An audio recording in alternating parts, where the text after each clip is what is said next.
दोस्तों देखिए, हम लोग टीजीटी पीजीटी जो DSSB का एग्ज़ाम है उसके लिए हम लोग रामवृक्ष बेनीपुरी की रचनाएं देखेंगे। ये महत्वपूर्ण क्यों हो जाता है? क्योंकि ये जो चैप्टर है NCERT में लगा हुआ है, ठीक है, तो इसलिए ये महत्वपूर्ण हो जाता है। तो इनकी हम लोग जो रचनाएं हैं वही देखेंगे। तो देखिए, एक तो सबसे पहले कि इनकी जो रचना है कि ये पतितों के देश में उपन्यास है। क्या है? पतितों के देश में उपन्यास। फिर चिता के फूल कहानी है।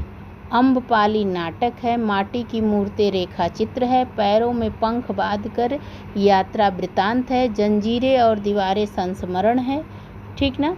और इनकी रचनाओं में स्वाधीनता की चेतना, मनुष्यता की चिंता और इतिहास को युगानुरूप व्याख्या विशिष्ट शैलीकार होने के कारण इन्हें कलम का जादूगर कहा जाता है। किसको? रामवृक्ष बेनीपुरी को, ठीक। तो ये हमारे लिए क्यों महत्वपूर्ण हो जाता है? कलम का जादूगर किसे कहा जाता है? रामवृक्ष बेनीपुरी को, ठीक ना। तो एक बार और इनके रचनाओं को देख लेते हैं कि पतितों के देश में उपन्यास है। उपन्यास विधा में पतितों के देश। चिता के फूल कहानी है।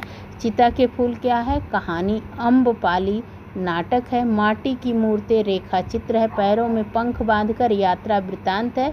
जंजीरें और दीवारें संस्मरण है रामवृक्ष बेनीपुरी जी का, ठीक। इन्हें क्या कहा जाता है? कलम का जादूगर कहा जाता है।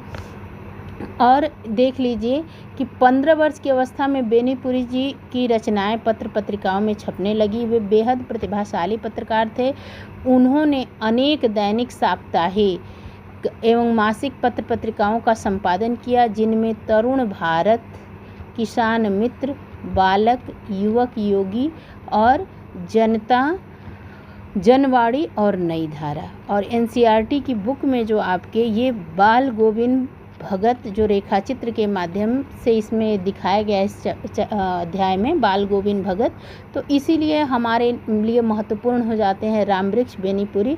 क्यों? क्योंकि इनका सिलेबस में अगर NCERT में है तो आपके DSSB में पूछा जा सकता है, ठीक ना। तो चलिए हम लोग नेक्स्ट वीडियो में मिलेंगे। धन्यवाद।